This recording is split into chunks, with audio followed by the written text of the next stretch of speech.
നമസ്കാരം. റാഫ് ഫുട്ബോളിലേക്ക് അവർക്കും സ്വാഗതം. ഫിഫ വേൾഡ് കപ്പ് കഴിഞ്ഞല്ലോ. ഇനി നമ്മൾ ക്ലബ് ഫുട്ബോളിൻ്റെ ആവേശത്തിലേക്ക് പോകും. അത് കഴിഞ്ഞാൽ നമ്മൾ അന്താരാഷ്ട്ര ഫുട്ബോളിൻ്റെ ആവേശത്തിലേക്ക് എന്നും മടങ്ങി വരും. അധികമൊന്നും കാത്തിരിക്കേണ്ടെന്നേ. അടുത്ത ടൂർണമെൻറ്റ് ഇതാ എത്തിക്കഴിഞ്ഞു. സെപ്റ്റംബറിൽ ആരംഭിക്കും. നേരത്തെ ഫിഫ ഡേറ്റ് നമുക്കറിയാം. സെപ്റ്റംബറിൽ ഒരു ഡേറ്റ് ഉണ്ടാവും, 2 മത്സരങ്ങൾ.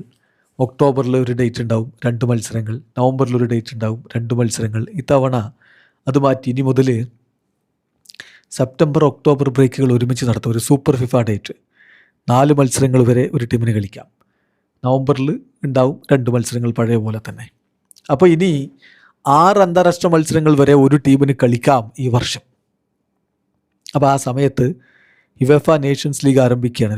യുവേഫ നേഷൻസ് ലീഗിൻ്റെ ഗ്രൂപ്പ് സ്റ്റേജ് മത്സരങ്ങൾ ആ സമയത്ത് നടത്തി തീർക്കാനാണ് യുവേഫ തീരുമാനിച്ചിരിക്കുന്നത്.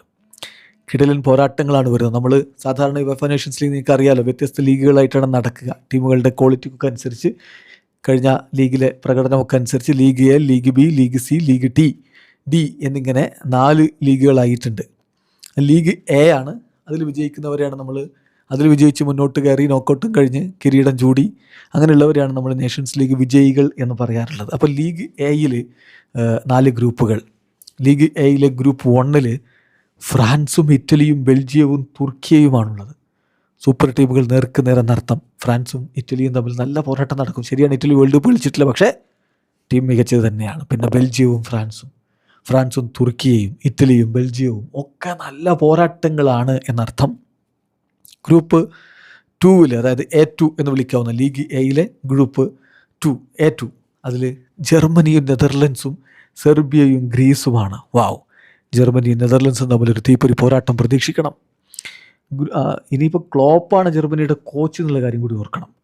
ഗ്രൂപ്പ് A3 അതായത് ലീഗ് എയുടെ 3-ാം ഗ്രൂപ്പ്, അവിടെ സ്പെയിനും ക്രൊയേഷ്യയും ഇംഗ്ലണ്ടും ചെക്കിയയും. വാവ് എന്തൊരു ഗ്രൂപ്പാണത്. ലോക ചാമ്പ്യന്മാരായ സ്പെയിനിന് വെല്ലുവിളിയായിട്ട് ക്രൊയേഷ്യ, അവരെ വെല്ലുവിളിച്ചുകൊണ്ട് ഇംഗ്ലണ്ട്.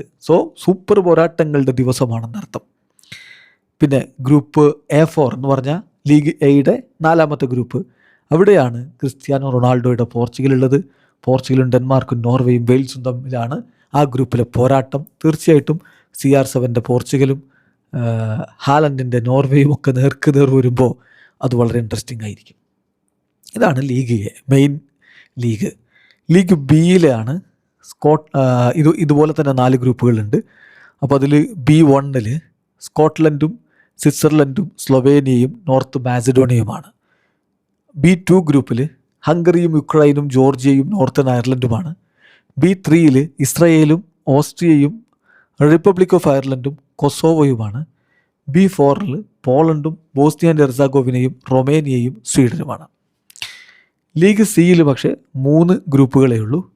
ലീഗ് സിയിലെ 3 ഗ്രൂപ്പുകൾ: C1 Albania, Finland, Belarus, San Marino. C2 Montenegro, അർബേനിയ, Cyprus, Latvia. C3 Kazakhstan, Slovenia, Faroe Islands, Moldova. Group C4 Iceland, Bulgaria, Estonia, Luxembourg. League ഡിയിലേക്ക് വരുമ്പോൾ 2 ഗ്രൂപ്പുകളേ ഉള്ളൂ. D1 ജിബ്രാൾട്ടറും മാൾട്ടയും അണ്ടോറയും.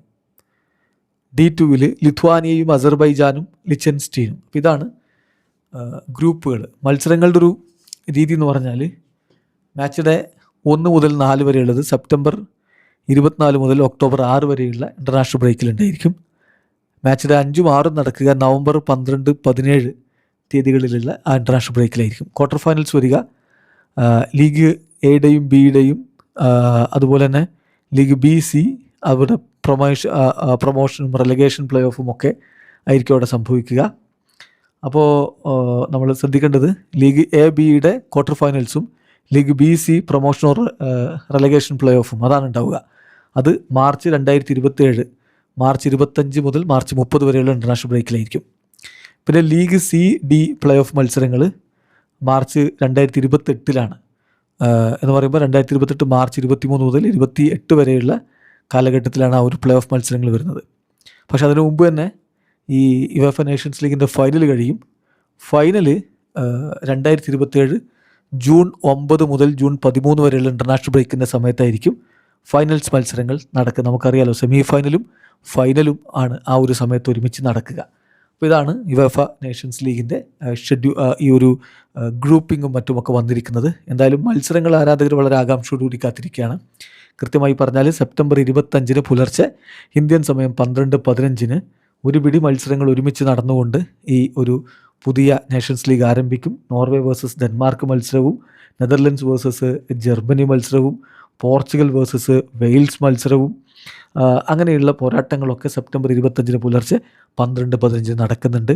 ഒരു സൂപ്പർ കുടിയേറ്റമാണ് നേഷൻസ് ലീഗിന് ഉണ്ടാവുക എന്നർത്ഥം. വീഡിയോ അവസാനിക്കുന്ന ഫുട്ബോൾ ലോകത്തെ കൂടുതൽ വിശേഷങ്ങളുമായി റാഫ്റ്റോക്സ് എത്താം.